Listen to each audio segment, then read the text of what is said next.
And we're back live on a Thursday, 8:42 on the East Coast. This is the Spitball Media Podcast. We're going to spit out some top entertainment stories of the week, watch some cool movie trailers, and more. My name is John Draper. Joining me all the way from the great state of Pennsylvania, his name is Shaheen. Shaheen, how are you holding up these days? Hey man, it's getting a little warmer. I have no complaints on my behalf. So Are you getting trying to the maintain bomb that. cyclone? Are you getting the bomb cyclone Sunday that we're getting? No, I'm thinking about different bombs. So Yes. I'm hoping to hit Iran soon. So Like physical bombs dropped from yeah, planes and drones? please hit Iran ASAP. Thank you. Oh my gosh. Appreciate Bisho Brian, I know it feels like spring is in the air. I heard birds today, but we're getting a bomb cyclone Sunday. Yeah, it looks like a John Carpenter movie outside right now. Like it was 65 yesterday, and then today, oh yeah. Yeah, it was nice.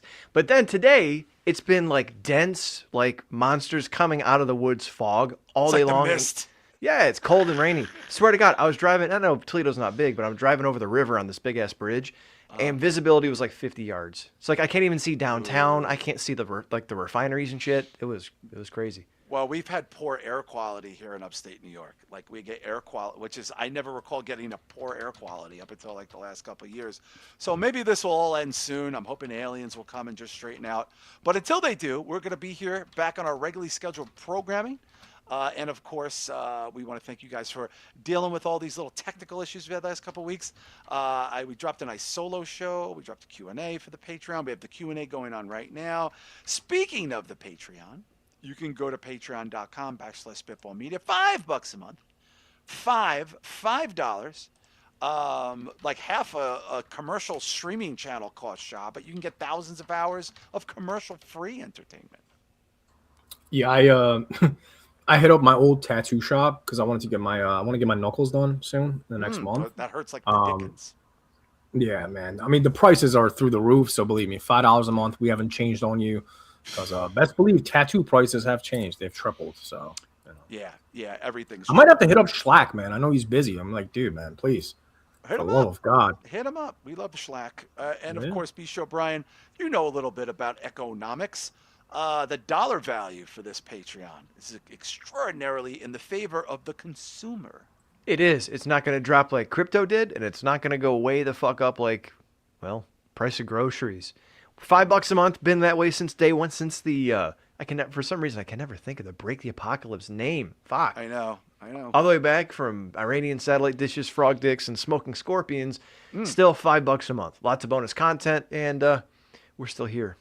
Yes, and we're still here until until it all ends, which could be sooner than later. Which may not be a bad thing. It might not be a bad thing. A fresh start, going back to the Cro-Magnon days, cavemen. I don't think it's that bad. I really don't think it's that bad.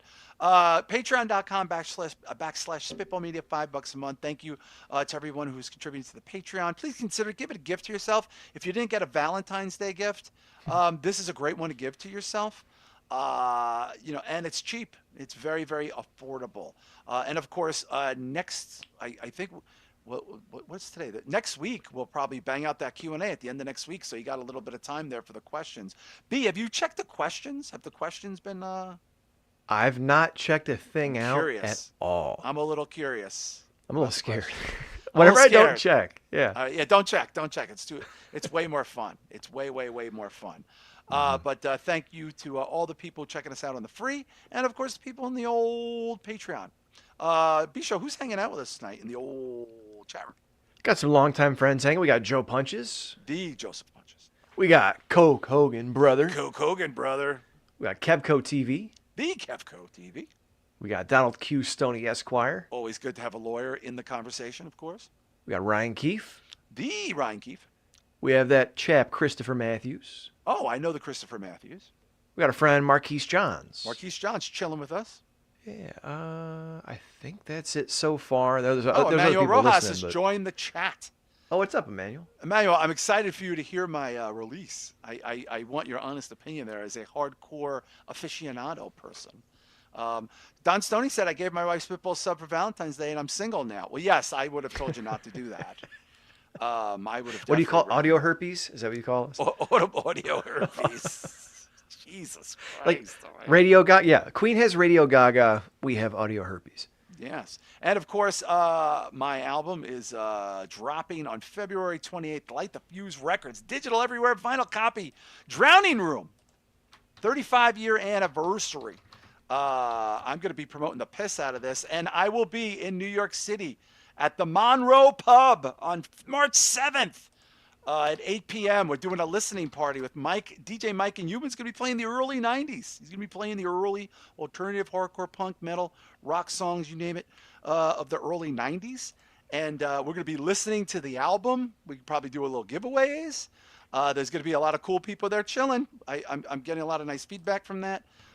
Yeah, and who knows? Maybe you'll see me on a stage one day. Who the fuck knows? But for now, it's listening parties. I am going to be so drunk at that. My God, record-breaking drunk. But Lament Drowning Room LP, February 28th. Order your copies now. Light the Fuse Records. Pre-order. There's T-shirts. There's a whole bunch of shit going on. I just dropped the link in the chat. So yes, drop the link in the chat. Light the Fuse. Yeah, there's a lot of pictures of me with hair. A lot of pictures of me with a lot of hair. Because it was 36 years ago. Wow, 35, 36. But we got a lot of top stories to get to tonight, but we're going to start off with something that happened earlier in the week. A very legendary, world-class actor has left us. We're talking about the late, great Robert Duvall, Academy Award winner, multiple-time Academy Award nominee, but one-time Academy Award winner for Best Actor, Golden Globe winner, supporting actor winner, numerous accolades in his very long career. And of course, his notable roles range from things like Apocalypse Now to The Godfather to Tender Mercies to latter work like The Apostle. Shah, how familiar were you with Robert Duvall? Because he's got a wide berth of fucking roles there. I mean, honestly, the only movie I can really think off top of my head is Colors. Oh, he was great in that, though, wasn't he? Actually, wait, hold on. There's some other movies on here. Apocalypse Now, Shah? Oh shit, yeah, he was in Four Christmases. Yeah, I remember that. He's in a lot of. He has a lot of small. But Shah, you don't remember him from Apocalypse Now? He's got the classic. No, line. I've never watched the whole thing. He's got the napalm line. I love the smell of napalm in the morning. It's fucking amazing, dude. Smells like Victor. Yeah, Shah, you remember him from Colors, which I forgot. Wow, this is a pretty intense. Dude, he's in a lot of movies. Jesus Christ. Like, I was trying to remember, like, he's one of those guys, like, you know who he is, you've seen him, but I can't place all the movies he's been in until I look at him. Like Days of Thunder, Falling Down, To Kill a Mockingbird, The Godfather, obviously. Yeah. Gone in 60 Seconds. He's like, I Colors. want to say he's the older friend of Nicolas Cage. The Impact. Apostle is. Shah, you would love The Apostle. Oh, it's really good, man. It's really Which one good. is that? That is from maybe the mid to late. Oh, you're talking about the one with Willem. Wasn't Willem Dafoe in there? Is he in The Apostle? I don't know if he's in The Apostle. Oh, The Apostle. The Apostle. Maybe He's I'm a thinking preacher. He's a preacher who falls. Yeah, from, no. grace. I'm thinking it's of real gritty. No. I'm thinking of Burning Mississippi or whatever it's called. That's what Mississippi I'm Mississippi Burning. Mississippi Burning. Yeah. That's the late great Gene Hackman. They're all from that same school there. So Shah, you remember him from more like ancillary roles? Yeah, I just mainly remember him from Colors and definitely Four Christmases. Mm-hmm. I just recently watched Kicking and Screaming, which is a terrible Will Ferrell comedy. Yeah, it's a bad movie. Awful. It's so bad. Everyone keeps saying he's awesome in that. I don't know. He's so bad. It's such a bad movie. No. Robert Duvall, I think, has some good lines in that. Okay. Secondhand Lions. The Judge, I remember seeing that. And of course, Joe Punches brings out his first major role. He was Boo Radley in To Kill a Mockingbird, which is like a classic. Wait, he was in John Q? I don't remember him in John Q. I think he's the main cop in John Q after Spacey. Is he? Yeah, I think he's the. And that's a sad movie. I remember watching that with my mom. It's a sad movie. First came That's out. a It's sad an movie. awful movie. Bisha, what do you best know him from in your lifetime? He's got a body of work. This is pretty extraordinary. I mean, probably The Godfather is the most notable one. Yeah, Tom Hagen. I remember him in John Q. Apocalypse. I forgot he was in Apocalypse Now. I know the line, but I didn't realize that was him that delivered it. He was Charlie can't surf. Dude, he's got amazing lines in that movie. He steals the movie. I haven't seen that since probably high school. Charlie can't surf. Oh God, he's so incredible. See. But a lot of them are supporting roles like Days of Thunder, Gone Yeah. in 60 Seconds, movies like that. He's even the Jack Reacher fucking movie, and Wow. like Oh, some yeah. of these I have not seen. For me, I the Apostle Shah, you would it's so gritty, man, because it's shot on like film, and he self-financed it, and it's real like gritty, like it just feels like it's a documentary. He was nominated for Best Actor. He didn't win. The Eagle Has Landed. He was in some classic movies there. Falling Down. If you guys have never seen Falling Down, you're just Falling Down is a top tier movie. Is and that he always the plays Wall a Street cop. movie? No, Falling Down is the Michael Douglas movie where he just snaps and goes crazy and starts like shooting up restaurants and Okay. Yeah. because he loses his job. It's a very Falling Down is Drew Ari's joined the chat. Falling Down he's brilliant. He's always like B-Show. He's always the straight man. He's always like the, even in like Network, I think he's always that guy. The grizzled, older, straight man Great on the voice, job, too. He had a great voice. Which I think maybe that's why when I think of Robert Duvall, I other than The Godfather, I really was at a loss to think of what other great movies he was in because not in a bad way, but he kind of blends in. Like he's a straight guy, he's old, he's grizzled, he's just kind of straightforward. There's nothing flamboyant or flashy about him. So I think as he got older, he was just kind of that, okay, we need an older guy to be the mentor of the young guy and to tell him not to go so crazy and shit like that. And it's like, Robert Duvall. Yeah. But no, great performer. Yeah, and Shah, he was kind of in that category of like the Gene Hackmans, like these, very, I'm not trying to be a dick, but very like white, like grizzled, waspy looking. I mean, by the way, Robert Duvall Shah is actually a descendant of Robert E. Lee. Like he's Wow.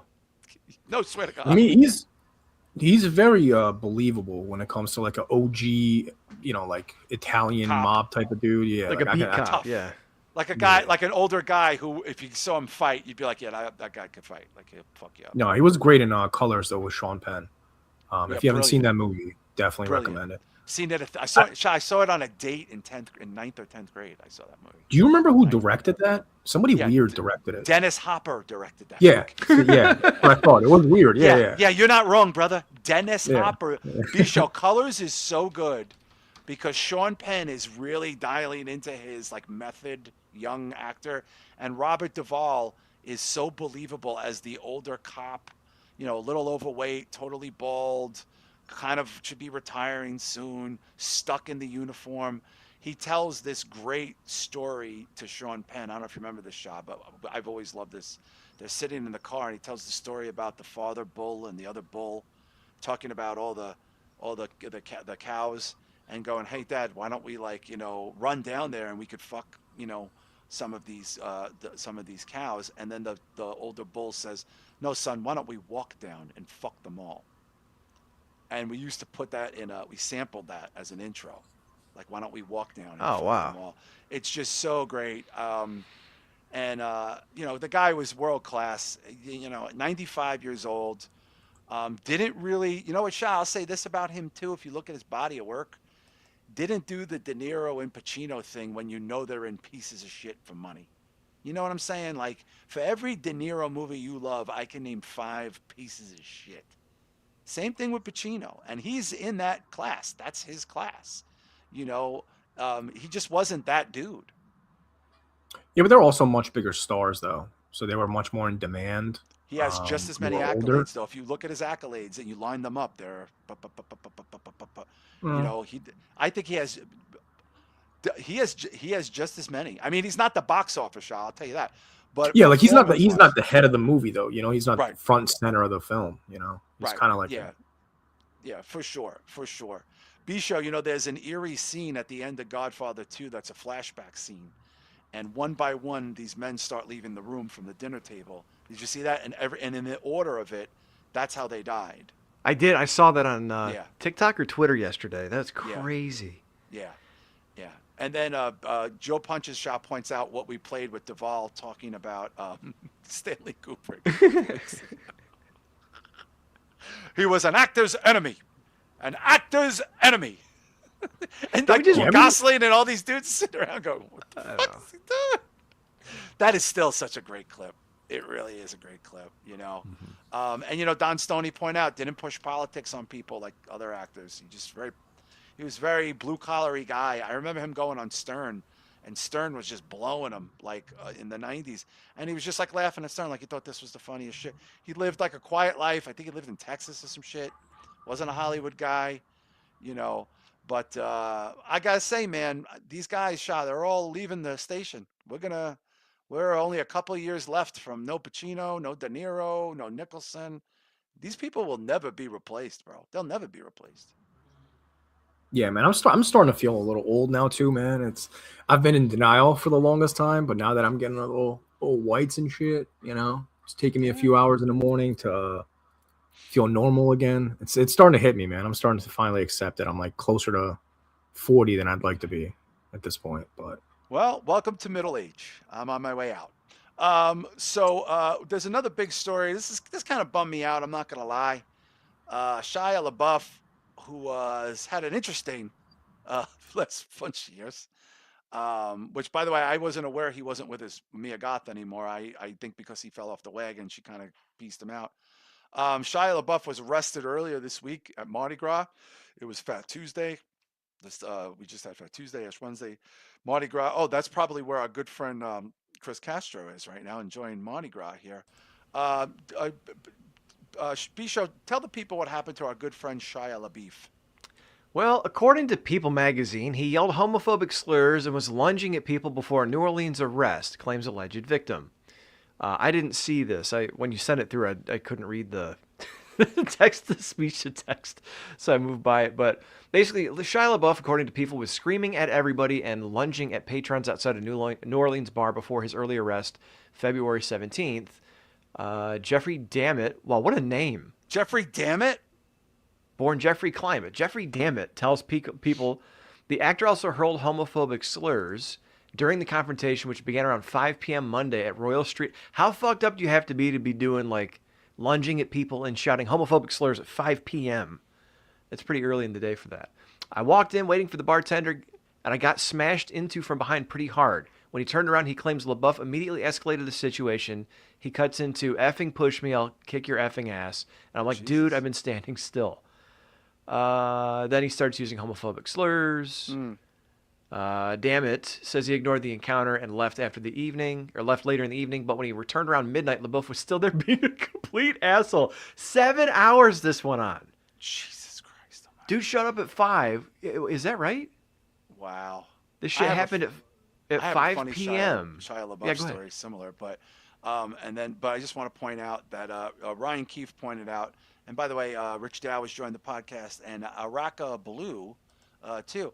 Ryan Keefe pointed this out. You know, when his appearance on John Bernthal's podcast, he was on the Redemption Trail. Yes, I've shared clips of that with many people. What he was saying about redemption and having someone help you. So this kind of bums me out. Shah, here's a funny Shia LaBeouf story. So back in my previous life, when I was sort of I was working on Wall Street. I was doing events, like coordinating events for like social events for the company. So like fundraisers. So we had a meeting at this bar that we were renting for a social event, and in Midtown Manhattan. It was the summertime, and there's a news story that Shia LaBeouf was at a bar in the middle of the day, got into a big fight, and got arrested. Well, 24 hours later, that's where we were at the exact same time, at the same venue. As I'm watching this, I go, I have a meeting at that place tomorrow at 1:00. This is literally like, had it been a day later, and with my track record of fighting celebrities, dude, and everyone knew this. Like all the people that I was there with, were like, dude, can you imagine if this was tomorrow and you were there and Shia LaBeouf was acting all crazy? I mean, but Shah, it is like, the guy's kind of like a punchline, but the guy, is really a sad Hollywood tale at this point. yeah, I mean, honestly, I don't feel the least bit bad about this, or bad for him, I should say. He's kind of a dick. He does the tough guy shit a lot. He's been doing it for a lot of years. He does. And you're gonna do it to the wrong person eventually, man. None of us are, made out of iron, like And clearly, he got a shit whoop, man. I mean, he barely had shoes on. He had no shirt. No shirt Yeah. on. I think he took the shirt. He was- I would bet he was dollar with- for dollar. Took the He shirt was off. with one of those ASAP guys too. One of ASAP Rocky's like little sidekicks. Oh, really? One of those dudes was there with him. Yeah. Hmm. It wasn't A$AP ASAP Pottery. Ferg. It was one of those ASAP dudes. There's like 1,500 of them from Harlem. Is I there don't know which really? one. Oh, I don't know. Yeah, there's a I lot don't of them. know. I'm not up on my ASAPs. Whatchamacallit, B-Show. I feel bad, like this guy just can't get it together, and it just doesn't seem like it's gonna end. It's only gonna end one way. No, man, and sometimes you have a friend who gets into trouble a lot. They have a bad life, maybe struggle with A lot of addiction, those. Shah's got a lot of those too. and some of them kick it, and some of it it's weird. Some you think will never get any better, and they turn their lives around, and it's fantastic. Some you think are the ones that should kick it and just continue to be shitty about everything. And like when you see him like crying to John Bernthal about losing his life and Mia Goth being like his everything, like you feel bad for him, but then you see him doing shit like this, and it's like, nah, man, Well, you're he's a got fucking idiot. he's got a substance abuse problem too. Clearly, I mean, like Yeah, this he is not- does, man. He's got a It's substance just abuse problem. that Dude's out dude's of like his my fucking mind. age. Yeah. That dude's like my age, and it does kill me to see someone like that who's got what? Doesn't he have kids with her? Yeah, I think he's got at least one. Yeah, so like just throwing your life. He's like fucking rich and great actor and Yeah, he's a good actor. good He's a career really and good shit. actor. He's not on. Why do we feel bad for people like this, though? I feel Well, bad people for with people. substance abuse problems because we all know them and they fuck up Yeah, and then but they come back no, to no. us and we go, No. People that are millionaires that have access to every fucking thing in the world that we don't have. I feel bad for kids in Africa, bro. I don't feel bad for Shia LaBeouf for drinking too much, man. Get your shit together. Yeah. Well, I like I said, like I was really more about Bernthal on that podcast because I'm a big Bernthal guy, and Bernthal basically kind of tried to fucking clean the dude up. Like I've been in that Yeah. role in life, and I agree with Shah. Look, I don't have celebrity envy to that point, but I just feel like the guy cannot get out of his own way. Like he's done all these things and nothing seems to stick. And I know a lot. To be frank, I know a lot of Shia LaBeoufs. I know a lot of them. A lot of them. I have a lot of Shia LaBeoufs in my life, honestly. And I didn't know that they weren't together. I think he fell off the wagon and she pushed him out.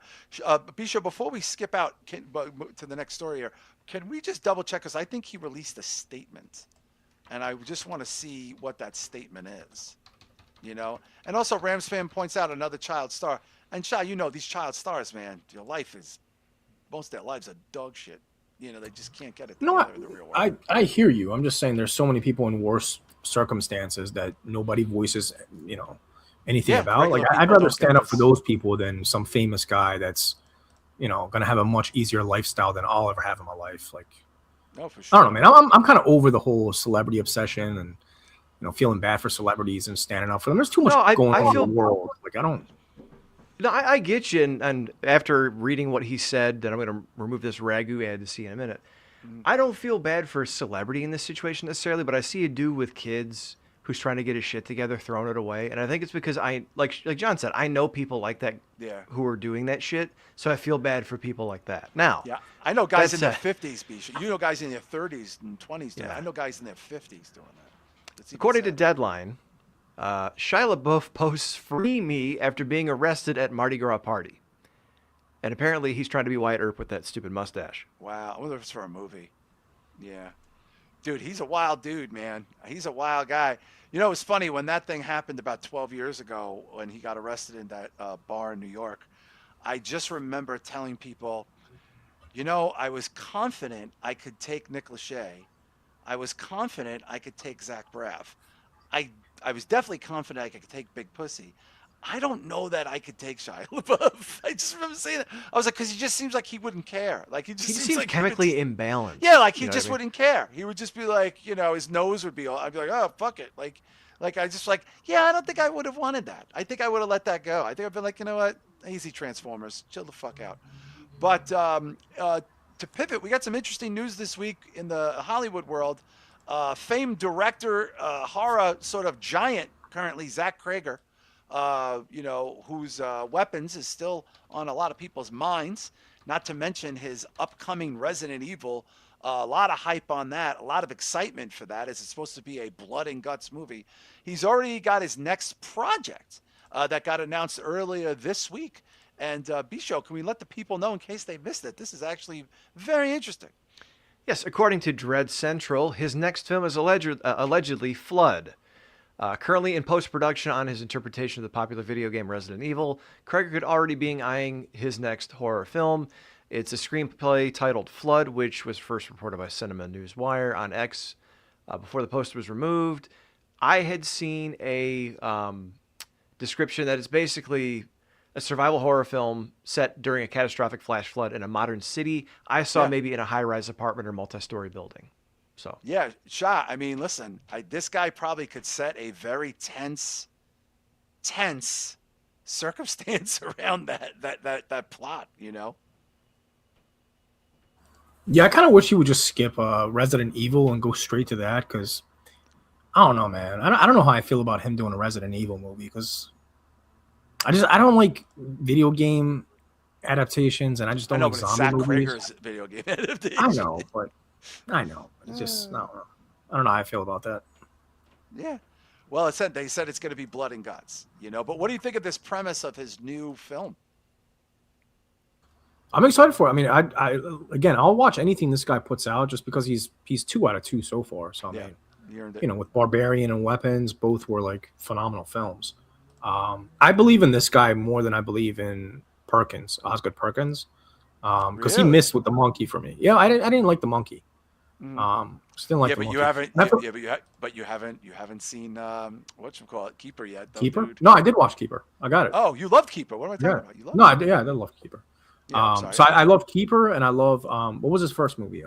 Fucking Long Legs, yo. Well, Black Coat's Daughter. Black Coat's Daughter is a pretty good movie too. Oh, he did that too. Yeah, I forgot about that. Okay, so I like good. Of his he's got some bangers, yo. Yeah, so he's 3 out of 4 with me so far. Shah, what would you say is his best movie now that you've seen all 4 of these movies? Would you say my Keeper favorite is his best movie? Probably Keeper is. Yeah, Keeper's probably my favorite one.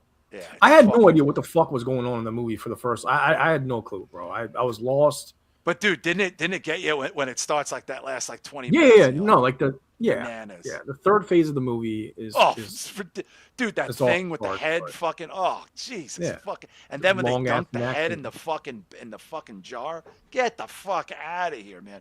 Bisho, you have not seen Keeper, right? I almost watched it the other night. Oh, god damn, you're gonna be like, this movie was fucked. This was a conspiracy. But Bisho, what do you think of this premise? I think this is a guy who could deliver on a premise like this, and I guarantee you it's going to be something supernatural to it, of course. Yeah, and the thing, Joe Punches posted what I had seen on Twitter: a multi-high-rise building with a flood and a creature in the water as the waters climb higher and higher. That sounds a great recipe for like a thrilling, it almost sounds like the alligator movie that came out a year or 2 ago. Yeah, that was good. Yeah, that was a good movie. Yeah, Crawl. Crawl was great. Yeah. Crawl was fucking great. Now, knowing Zach Cregger, it's probably going to have some wild twists, so who knows what it's going to be. But some 9-foot tall, it's going to be like a dolphin with baby AIDS. mama thing. It'll be a dolphin with AIDS. That would be amazing. The thing? Baba from the Barbarian. dolphin will start talking, you know. Oh, Jesus Christ. Kevco TV pointed out that his buddy did test footage as a zombie for Resident Evil. I'm excited for it. I love the original game. The game is great.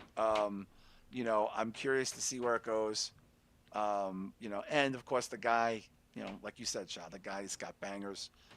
So you just know, like, his name now is a thing, and people are going to be like, well, I got to go see the Zach Cregger movie. Like, you know what I mean? Shah? It's like, he's almost like an adjective now. Like, you know, it's like, he's his own world. I do like how he's switching it up, though. Like how he's going from, you know, long legs to weapons to like a Resident Evil. What was it?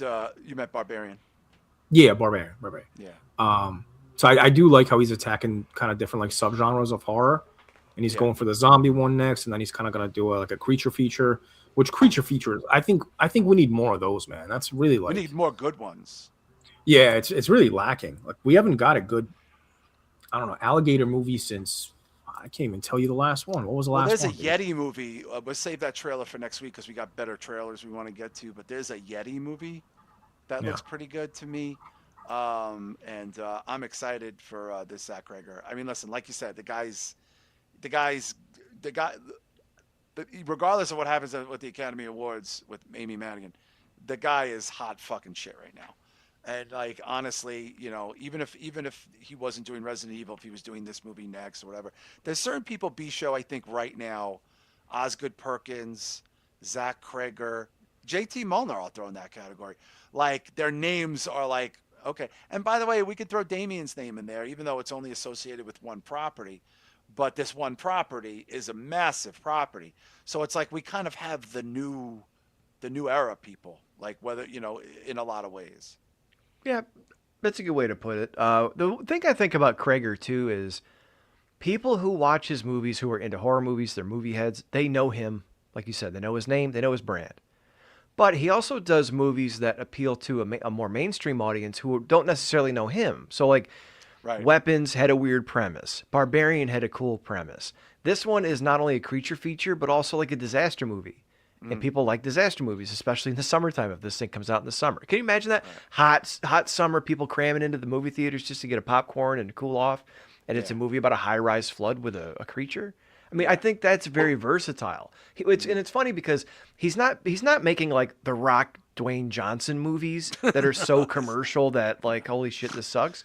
But he's kind of versatile. He's pleasing the movie heads, but he's also making movies that regular people can enjoy, I guess.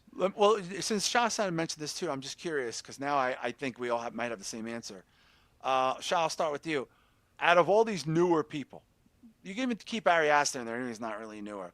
Who do you think, as right now, has the most whose name makes you the most enthused, regardless of the plot? Like, who's somebody that you go, okay, I'm gonna have to go see this movie because so and so did it.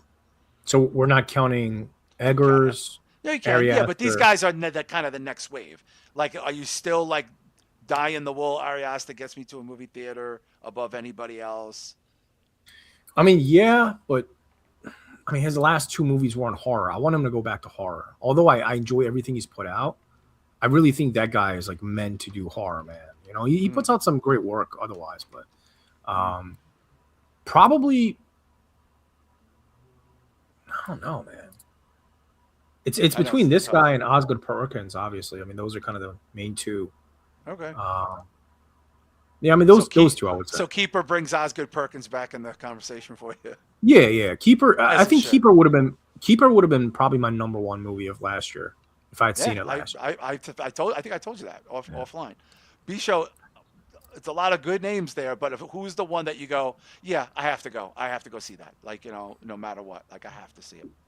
Either Ty West or Zach Cregger. We need a Ty West fucking movie, man. Ooh, damn. Yeah. I love those movies, the Maxine trilogy. It could be Oz Perkins if maybe I see Keeper, and that's if I really enjoy that, because honestly, after you're gonna want to do a solo show on it. I'm just telling you right now. Okay, all right. Because after the Monkey, I kind of dipped out for him. I was like, never mind. Yeah. Well, dude, you know who I'm waiting on? The guy that made Mandy and Beyond the Black Rainbow. Cosmos. Yeah, Cosmos Panthamos or something. Panthamos. Cosmos Panthamos. He's only made 2 movies. I'm like, dude, it's been like 10 years, man. Come on. I will probably say JT Mulner only because I have rewatched Strange Darling so many times, dude. Not since like Pulp Fiction have I watched a movie that many times. But I think Cregger, like Drew Yari said, he's like Cregger and then JT Mulner. And I'm like, and not to mention, I watched The Last Walk again. What a banger. What a fucking banger. And now knowing that this guy's got Chainsaw, what's our boy doing here? This guy's a brilliant filmmaker. It looks like I don't know if he directed or produced a movie called Something Beautiful. Ooh. In 2025. Was it a Miley Cyrus video? Oh, it's a Miley Cyrus like mini movie. Wow, that's interesting. Emotional journey through love, loss, and self-discovery. All right, it's like I got this director from Mandy, Cosmopolitansis. Right, okay, right. Well, I know he didn't direct Long Walk, he wrote it. Yeah, no. Christ. Thank you, Drew, the G-checking me in my own chat. He thinks he's playing me out like Castle over here. But yeah, I know he wrote it, but it's a fucking banger, and most of these guys that we're talking about write their own movies. Interesting enough. Francis Lawrence doesn't write his own movies. He also did Black Phone too, Francis Lawrence, if I'm not mistaken. Which did you guys see the Black Phone too? Not the second one. No. I have it. I haven't watched it yet though. Mm-hmm. Oh, okay. I bought it. I haven't seen it yet though. Yeah. And by the way, before we head over to the trailers, Predator Badlands is on Hulu. And I'm going to rewatch it. I enjoyed it that much. Oh, Scott Derrickson, thank you. I was going to say. Francis Lawrence did. Oh, yeah, Scott Derrickson. One of these guys has a tie to TV that I always forget. But Predator Badlands, if you guys have Hulu and was sleeping on the Predator Badlands movie, I highly recommend it. I'm sure a lot of people are discovering it now because of Hulu, even though it did very well. I think you're both going to really enjoy it when you see it. I am going to probably watch it again, but I'm trying to get out to Psycho Killer this weekend because I need to see that motherfucking movie. It opens tonight, and then I got this Elvis concert movie that I want to try to go see. It's in limited release. I wanted to go see that with my buddy Mark. I'm excited to see that. But we're excited to bring you some banger trailers. We have some interesting trailers to drop this week. And of course, we always cover trailers on here, and sometimes we get strikes for them. But we're going to segue to something a little different because some people sent this to me. So Shah and I in particular are very big on folk horror. And the origins of folk horror, I'm not familiar with at all. A lot of people credit The Wicker Man, the original Wicker Man, which is a cult fucking classic. And in the last 5 years, Shah, what do you say? That movie has become more popular in the last 5 years than ever before. What, The Wicker Man? Yeah, super popular. I think it's always been kind of, up there. It's big in the cult film world for sure. Well, as far as like folk horror, the usual go-to as far as the classics is Blood on Satan's Claw and The Wicker Man. Those are kind of like the first two folk horror movies. So there apparently is a true story, true crime that took place in the UK that we would be unfamiliar with here in the States. That is the advent of the whole genre. And that documentary, even though it's from a few years ago, is on Shudder right now. And it's called The Last Sacrifice. So we thought we'd mention it because we know a lot of you guys have Shudder. And again, we're very intrigued. Bisho's intrigued by folk horror. Like we just find like there's an allure to it that's very, very, very interesting, very different. So this is a documentary about the advent of the true crimes that inspired The Wicker Man and the genre known as folk horror, and it's available now on Shudder. Today, particularly rich in black magic association. The Druids were reported to have made sacrifice to the earth. Oh, look at this shot. Oh. In 1945, on the slopes of Meehan Hill, a particularly gruesome murder was committed. His name was Charles Walsall. His pitchfork has been impaled through his face, and the trouncing hook he uses to trim the hedges is buried in his neck. Nice. Do you think that witchcraft played any part in his death at all? Wow. There was a constant feeling the village was covering something up. They were not only misleading people, but blatantly lying.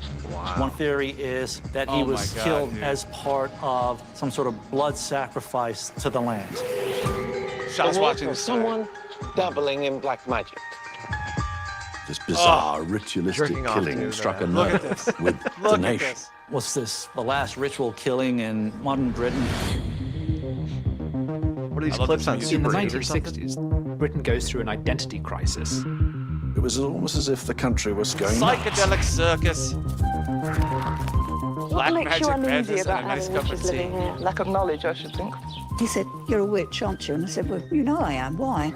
As ordinary schoolgirls do, I was doing seances with my friends. Have you ever seen the devil? I think I've seen him once, yes. Oh.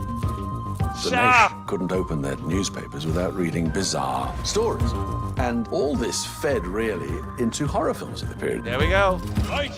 Oh, Shah! The line between fiction and fantasy became blurred. This is Sounds amazing. wild. Sandy supplement stuff. She's cute. Yeah. Jalo tinted. Whoa, look at this. Look at all these Our reviews. fascination with the Walton murder points to an unease we have about ourselves and what we're capable of. Oh my It God. poses a terrifying question. What is really going on in England's green and pleasant land? Oh. Yo! All right, Shah, how soon are you watching this? I mean, I don't have Shudder, but I'll definitely grab it just to see this. I mean, this is right up my alley. Have you ever seen Kill List? It's a British movie. You've seen it? Yeah. My brother Do you think Mike this made me inspired watch that it. at all? What's that? Do you think this inspired that movie at all? I don't know. Because I've never seen Kill List fully. Yeah. So I don't. I have my brother. I think it might have been on Shudder, but I think Shudder's like $8. I mean, like it's just fucking have it for the month. I mean, the only reason I don't have Shudder is because I mean, literally, dude, I own 90% of what they already offer. So like, unless they put out something original like this, there's really no reason for me to subscribe to any streaming service, really.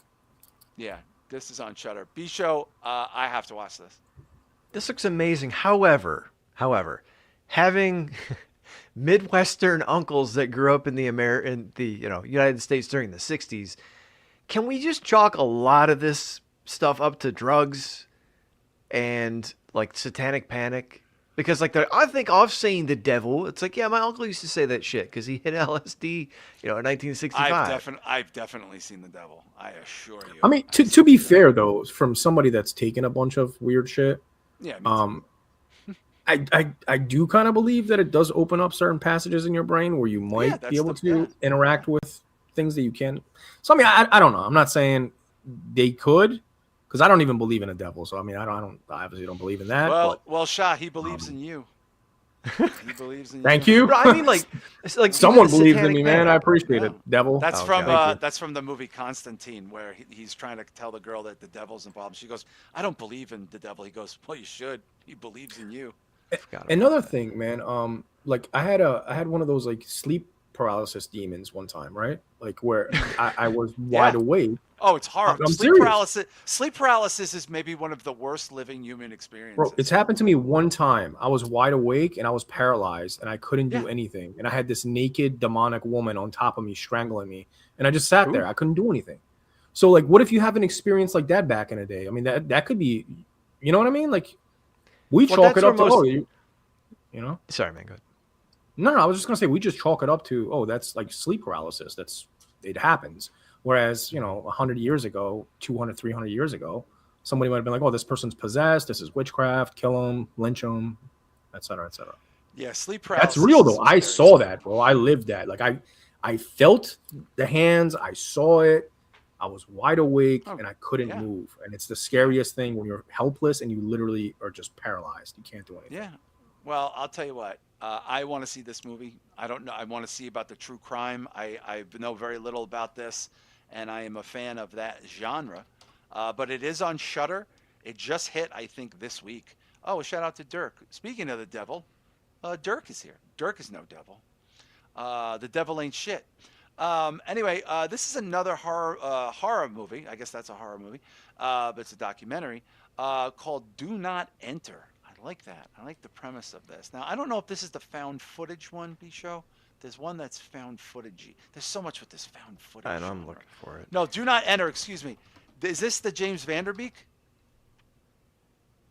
I think this might be the... So there's a Lionsgate movie with James Vanderbeek that was shot 3 years ago that was never released.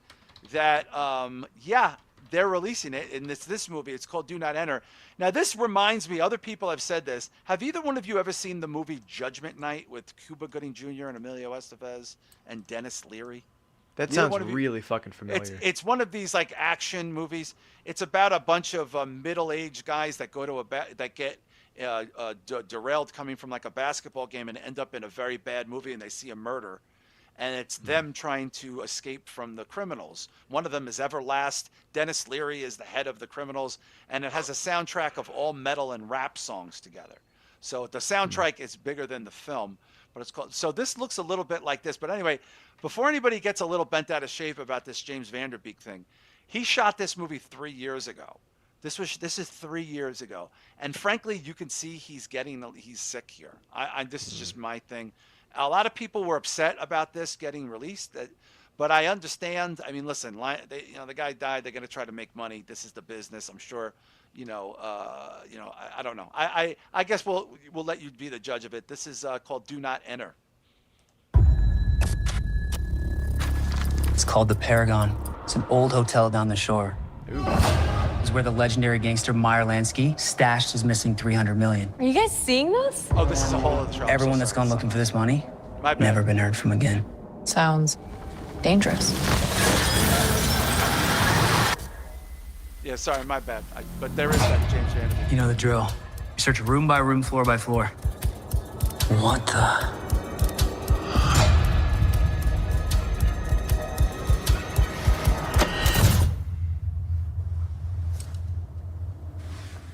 It's nothing. Oh, you knew that was going to happen. A powerful secret has been shared with me.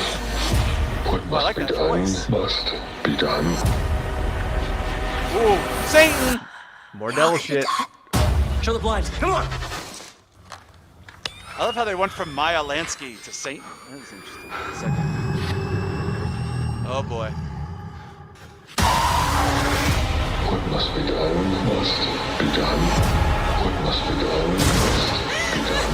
This looks pretty cool. I just think it looks very dark. Be done. Like how dark. Hands down now! Must be done. Must be done.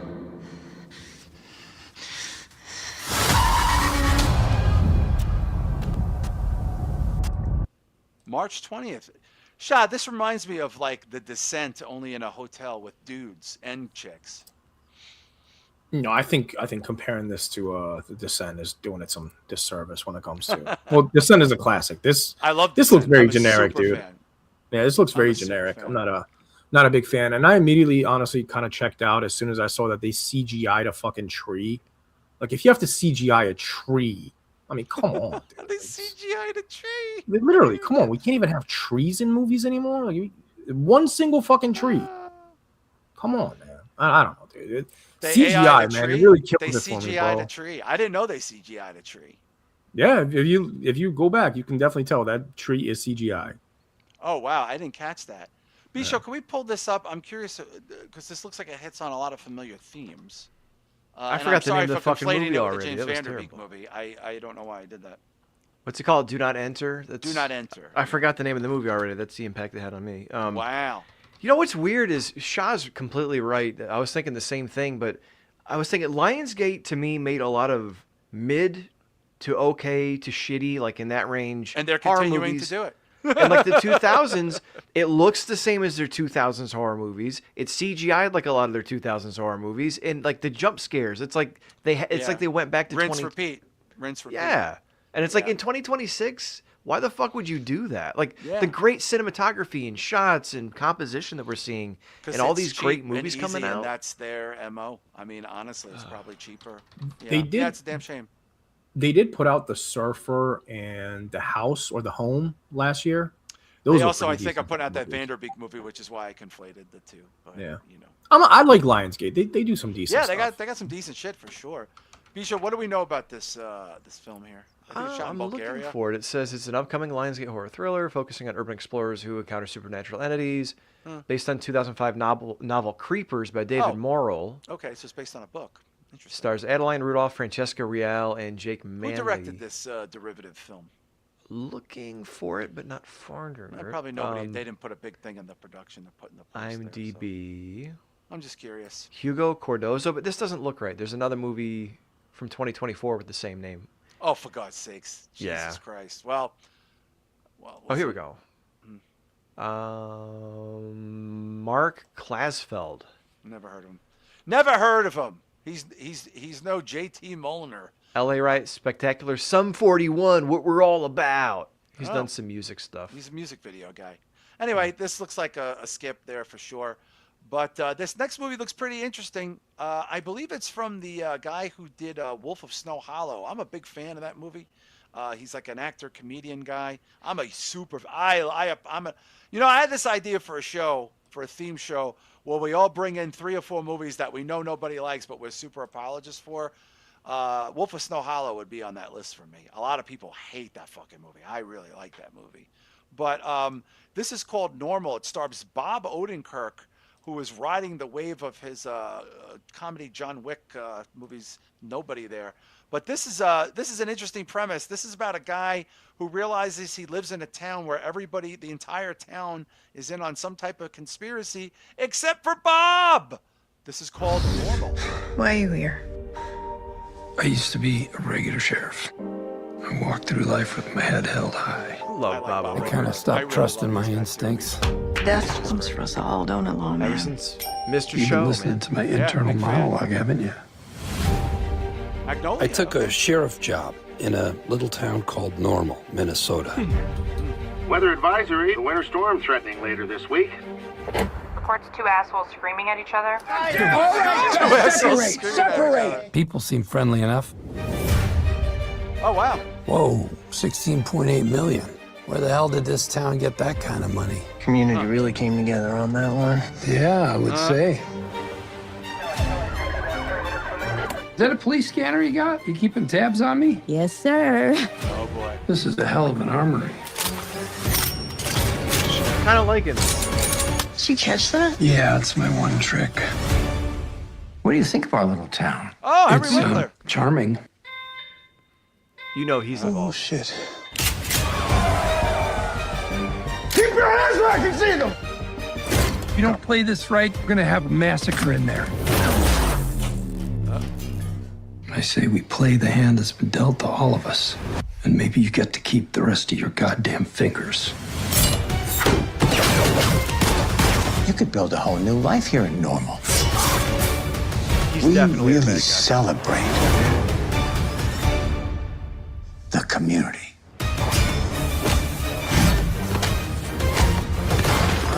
What is wrong with you people?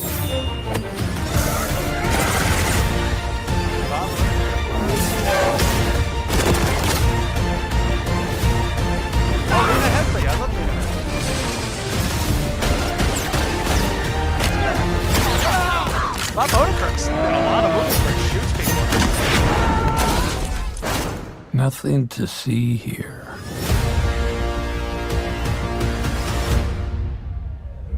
What the hell? Is this the same shit? Whoa. Oh, I didn't get that. I didn't get what the hell that thing was at the end there. It's bigger than Bishop, just the town. I don't know. Can you pull up who directed that? I think I was right. Shah, you know, I like these kind of movies because this actually reminds me of a movie that what's his face, the British guy who did Shaun of the Dead did about the cop movie. What the fuck was that? Hot Fuzz? Hot Fuzz. This kind of reminds me of Hot Fuzz. That was fun. You know what this reminds me of? It's essentially, in a weird way, it's very similar to The Wicker Man. It's like a Minnesota version of The Wicker Man. Oh my really. God, that's crazy. Because it's essentially just like a town turning on a cop and setting him up. That's what The Wicker Man is. I mean, it's exactly what this is. That's right. They're all turning on the detective. Who doesn't Yeah, know? Kill List. I was just talking about Kill List. That 2011 movie right there. Oh, so this is the guy who did Kill List? I guess. Oh man, Meg I am 2. really. Oh, he did High Rise and the Meg 2. Ben Wheatley. A Field in England. Dude, that's another one. I didn't know he did Kill List. Oh, this is Ben Wheatley? Yo, Have you ever Field seen in England. Yeah, Have you seen it? Yeah. Dude, I've heard of A Field in England. I'm sorry, I conflated Ben Wheatley with that other guy. Yo, A Field in England is amazing, bro. It's a black and white like folk horror. Yeah, like a Well, I folk wouldn't horror. call it movie. really horror. It's like What else? Can you pull up Ben Wheatley movies? I'm so sorry. I'm making all these mistakes. Jesus. Kill List, High Rise, Meg 2, Rebecca, Sightseers, Free Fire, In the Earth. Oh, In the Earth. Remember that? I've heard of In the Earth. Yeah, dude. We he's watched got- I think we talked We watched about the that. trailer for that. Cool. The He Duke did of not do it in Burgundy. Fabric though. He might have wrote it or produced it. Yeah, he didn't do that movie. He has something to do with Greasy Strangler? He didn't direct that. No way. I'm seeing a lot yeah. of shit included on here. Yeah, he's also done an ABC Zahara. Oh wow, yeah, I know that he's a Brit, right? Bisho? Is he a Brit? Yes, he is British. Okay. Wow, The Fabric. So he did High Rise is pretty good. Kill List, I hear a lot about. He and directed In the Meg Earth. 2. That was awful. I only hope saw he the didn't Meg. do I that. didn't see Meg 2. I can't. Meg This guy 2 was directed Meg atrocious. 2. This artsy Ugh. guy. Ugh. He did. Hey, do That's one for one them, of do the- one for me, right? Isn't Yeah, how it goes? that sounds like a payday to me. ABC's of Death. Wow, look at that. Yeah, Don Stoney brings up Bob Odenkirk's The Office. Well, he was supposed to be Michael Scott originally. Was he? Wow, okay. Yeah, Shah, I would check this out. This looks like a fun movie. Oh, I have Free Fire. I've never seen it. It's a A24 movie. I think it's an action movie. It's like a thriller. Yeah, it's like a big, yeah, there's a lot of famous people in it. There's a lot of good people in Yeah. it. Meg Griffin, too, Rams fan says. Bisha, I'll check this out. I like Bob Odenkirk. It looks good. I love Bob Odenkirk. I think he's funny. I don't know if I need to see him as like an aging gunslinger though. Well, I don't know. he's shooting a lot of people these days. He Anyway, is. so this mummy, was it Lee Cronin's mummy? This mummy, I gotta say, man, they have released a real trailer for it now instead of the teaser thing. We were gonna play it now. I have to say, I might eat these words. I'm thinking this looks pretty good. It looks very different than any alliteration. Even though they are bringing back the Brandon Fraser mummy, that's actually happening right now in pre, if not being shot. But they released a full-on sort of storyboard to it for the mummy. You guys tell me what you think. I'm optimistic about this. This is the Mummy.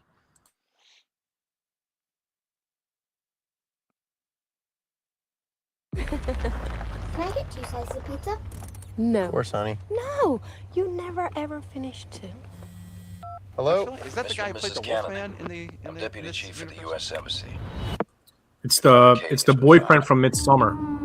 Oh, that's who It that goes is. in the- Wow. Yeah, it goes in the bear costume. Oh, that's nasty. I guess he survived the bear costume. Someone survived something. It's very important you fully prepare yourselves for what you're about to see. Oh, wow. Is it their daughter or something? I thought she was dead. No sudden moves. I don't know. No loud noises. What the hell? Hey, butterfly. Yeah, this is, oh, God. Yeah, we are here. Ugh, that's nasty. Wow. We're here. That looks interesting. She's been missing for 8 years. Oh, boy. What was our daughter doing in a 3,000-year-old sarcophagus? Oof. Becoming the mummy. Care and lots of love. How many others were found? 57. 57? How many of them were still alive? It's funny because this doesn't seem like a mummy movie at all. What really happened to her? Saludos, Señor de los Milagros. Say something. Saludos, Señor de los Milagros. Dude, she's like mummified. Yeah, well, It's like, yeah, oh my I God. think that's the idea. That's nasty, dude. Great premise. So she's like a living mummy. I mean, there's a lot of Blumhouse. Don't worry, Grandma. It's fun to be dead. Ruined it, man. Just ruined it. Oh, I know. But this looks like they pumped a lot of money into this. Wow. I don't know. It's got a lot of good shit in it. A lot of stuff I've seen other places, I though. just want my daughter back. Wow. That looks cool. April 17th. Yeah, I mean, look, before you guys say anything, I agree. A lot of derivative shit here, but it looks like it's well made. I like the premise. It's an interesting premise that the mummy is actually a young girl who's a fucking mummified version of some kind of spirit. Shah, what do you think about this? You said they ruined it for you when the kid talked, huh? That's very Blumhouse. Yeah, I was honestly my main issue with it is I don't want this to be a mummy movie because it doesn't remind me of a mummy film. You know what I mean? Like I usually associate mummy films with like ancient Egypt, and I understand there's mummies in other cultures, but usually with movies, it's tied into ancient Egypt. Yeah. That's what I like. I think This looks I think it works with that. Yeah, but this is like too modern. And I'll be honest, man. Like a lot of it actually looked good, but as soon as she started talking, I was like, oh, here we go with the Blumhouse. This is exactly what I hate about Blumhouse, and of course they would fucking squeeze that in there with the creepy fucking AI voice and like I don't know. It does look good though. Like I'll give it a shot. I'll be honest, man. I'm pretty fair with Blumhouse. It does look like it. I have a feeling this is going to do well. I don't know what it is. I just because this trailer got a lot of good looks from people. Like a lot of people. Yeah, but I mean, like, this is the same guy that did the Wolfman, and that was a fucking disaster. well, this looks like it costs about $80 million more than the Wolfman. Yeah. You know, but I mean, you know it does what? look good though. The Invisible fair. Man is dope. Their Invisible Man is. If you watched it over the weekend, you'd be like, fucking amazing. Maybe the best thing Blumhouse has ever put its name to. You know, the Invisible Man. Honest to God, it really is that good. B-Show, what's your take on this? I was okay with it. It's kind of all over the place. It looks like what's that movie we watched? We Bury the Dead or Handling the Dead or something like that? I don't know. It was that weird, like, Nordisk movie that people were like they had the little kid who would come back as a zombie and shit. Oh, I think it is. Yeah, we talked about it not that long ago. Yeah. Yeah. It was, So it was like a Danish movie or a Finnish movie. Yeah. So like to me, I'm seeing vibes of that, but also like some other shit I've seen before, and like the regurgitating shit into people's mouths. We've seen that in other movies. It's like, to me, this is the peak of a studio movie who saw a bunch of other cool shit, and they're like, we can do that, and we'll call it The Mummy. Yeah. That's like, I thought it looked fine up until like Shah was talking about where the CG got too much. It was all jump scary and jittery shit. Well, that's the trailers by design. It is, but like to me, that has become a staple of Blumhouse and of these other types of movies. I think I'm gonna go see it. I do, unless it gets absolute dog shit reviews, like dog shit. But but the trailer is getting great responses from people who, like Chris Matthews, looks way better than I thought. Yeah, I know. That's what I'm saying. I had low to no expectations, so it's easy to. Oh, thank you, Don Stoney. We bury the dead. You know, that's why I think the reaction is better. But it had some good-looking shit in it. I like the way the girl looks. I like that last scene where she's all the wind. Like, that looked fucking crazy. I'm curious about it. You know, I'm just. They want to make this modern-day Universal Monsters thing a thing. They haven't been able to do it. We just had a Tom Cruise Mummy like 4 years ago. It's Handling the Dead. There's so many of these movies with that title. But this isn't even that. Like, no, it's not. The Mummy. That's what I'm, yeah. Well, listen, we got 2 more trailers we're going to bang out. We are going to cover the real Mandalorian Grogu trailer because the Budweiser commercial one during the Super Bowl was such ass. A lot of people think they saved that for this, or maybe they kind of, I don't know. I'm a fan of the series, like billions of other people. We're just going to check it out real quick, and then we have this Cliff Booth trailer that I wanted to watch with Shah, as we are very familiar with the character from the Tarantino movie. But this is Grogu and a Mandalorian and Grogu. Coming to theaters, not to. This is an actual theatrical release. Why does it keep shutting off? I don't know. Is Disney fucking with us again? Could be. Kathleen Kennedy's last act. Yeah. I still don't know why we had to have a film. Hey, never touch the buttons.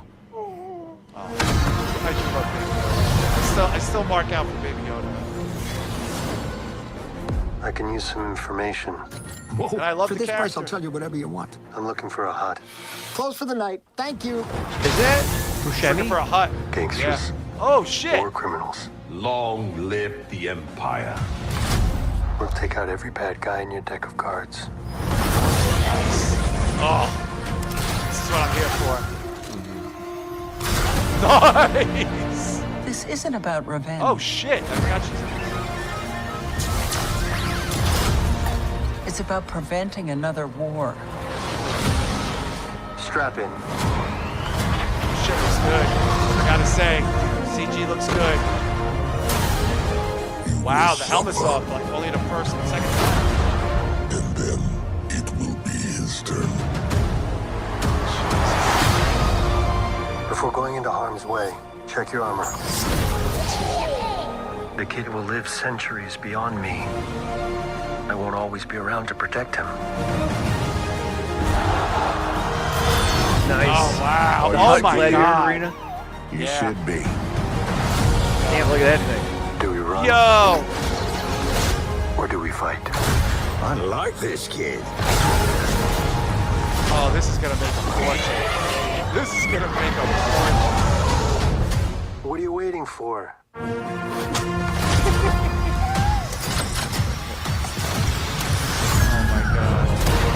And the jetpack.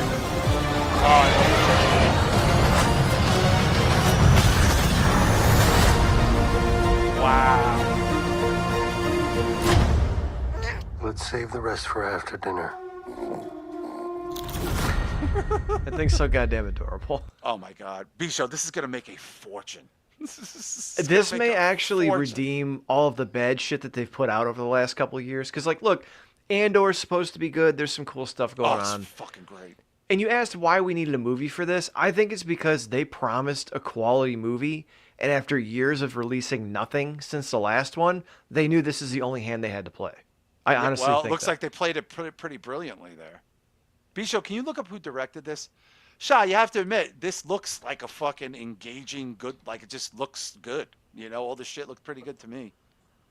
Yeah, I mean, I don't have the background to really comment too much on it because I don't really know the story and the plots and the characters and all that. But yeah, we don't know anything about this plot. It's a whole side thing. So, but visually, this looks great. Like this is what you should do with CGI. You know what I mean? Like this is good CGI versus some of the shit that we've discussed tonight. Yeah. I think the CG in this looks like. I love the creature though. That Loch Ness thing that comes out. Yeah, this is all new. This is all side shit, new characters, new everything. You know, it's a derivative, obviously, of the series, which is a massive property. Bisho, who got to direct this? It was Favreau. Favreau directed this? Oh, yeah. I have to go. There's no way I'm not going to see this. There's no chance. Yeah, I didn't know that. Awesome. I thought they splintered this off. Well, I feel a lot better. Oh, man. Woo! I feel a lot better. Bisho, this looks great.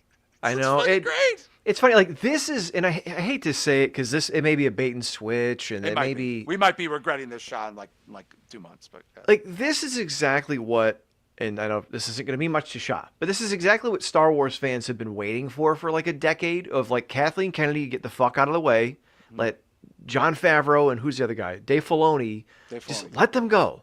Yeah. Let them do their shit.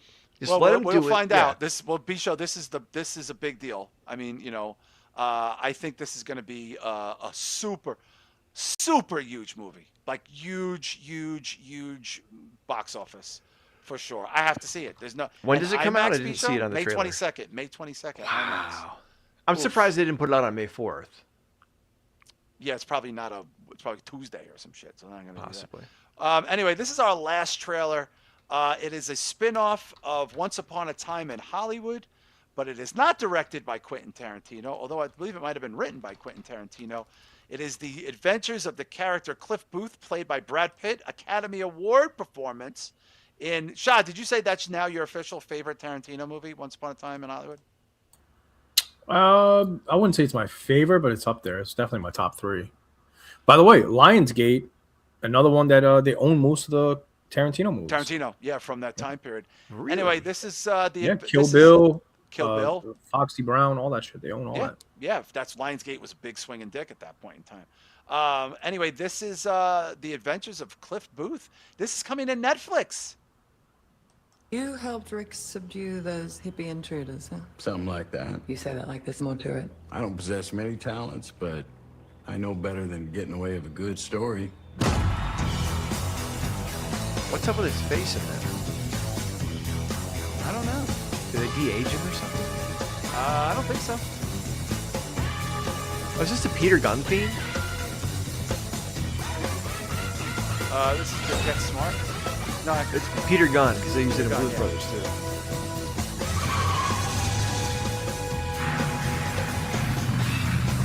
Looks like it's trying to have the same feel as a Tarantino movie. This is David Fincher. I mean, you know, this guy's a genius. Is this the trailer? Yeah. Think you're real funny, huh? I'm a little funny. Did they de-age him or something? I don't think they did. Because his face looks weird. Like there's a filter over it or something. Yeah, I mean, I don't know. Shah, I guess that does not look like Brad Pitt, dude. Look at that. Well, I mean, he looks like Cliff Booth with a mustache. You didn't see Once Upon a Time in Hollywood.